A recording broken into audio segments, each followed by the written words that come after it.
Because 90% of the prisoners were under the age of 18, and every day people would be called and they would come back bloody and swollen, and every day people would be called and they would never come back.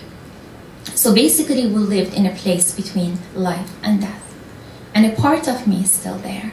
It still hasn't been able to escape. I was only in prison for 2 years, 2 months and 12 days, but it lives with me, and a part of me is still there. You can't escape a place like that. And I was foolish enough for 20 years to think that I could run away. You can't, so you better just give up. So yeah, you know, it is a very long story. One of my interrogators apparently fell in love with me and decided that I should be his wife. Now, this is actually allowed. You know, I was only 17 years old, but he decided that I should become his wife. I was an anti-revolutionary, condemned. So he said if I didn't marry him, he would arrest my parents and my boyfriend. So I married this man. And I became a double prisoner. You know, when you're 17 and you're sleeping with your interrogator, basically you're being raped over and over again under the name of marriage. You don't go talk about it to your friends over a bowl of soup. I wasn't the only one who was in this situation. There were many others, but nobody ever talked about it. It was the dirty, silent secret of the Islamic government. So this is interesting. This man, this husband of mine, took me to see his family on short leaves of absence. I was still a prisoner. I lived in Evin, but he took me on short leaves of absence, and I was shocked when I saw his mother. It was this little tiny woman, and she took me in her house, and all the food in her fridge landed on the table in front of me. And she hugged me and she kissed me and she said, "Oh, I will take care of you." And she meant it. She was a good person. And as I looked at her and I thought, how can you be his mother? I don't get it. Like, this doesn't add up. And his father was a fantastic person. He was rather fanatic, but rather than that, he was a good human. He was a good father. He provided for his family. He loved his family. He respected me, and all of that.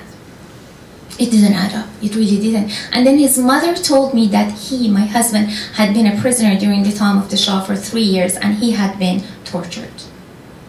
That was when it all came into place. He had been a victim, just like me. You have a lot of time to think in solitary confinement, and I was in solitary for a very long time, and I thought about it.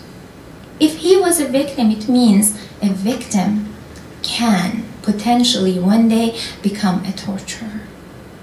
Is that what I will become one day? When the tables turn, when the Islamic government falls, which it will, they all do, then what? Am I going to go back and tie some poor person or guilty person, I really don't care, to a bed and lash them and then put them in front of a wall and just shoot them? Is that the way it works? I think it's the way it works because it's been working that way since the dawn of civilization, but I'm sick of it.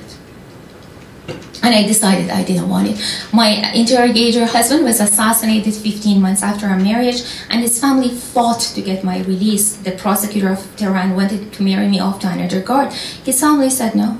They paid my way out of the prison. They bribed everybody. And I went home. And you know what? When I got home, first night I was home, after 2 years, 2 months and 12 days, by the way, I was in Q1 holidays.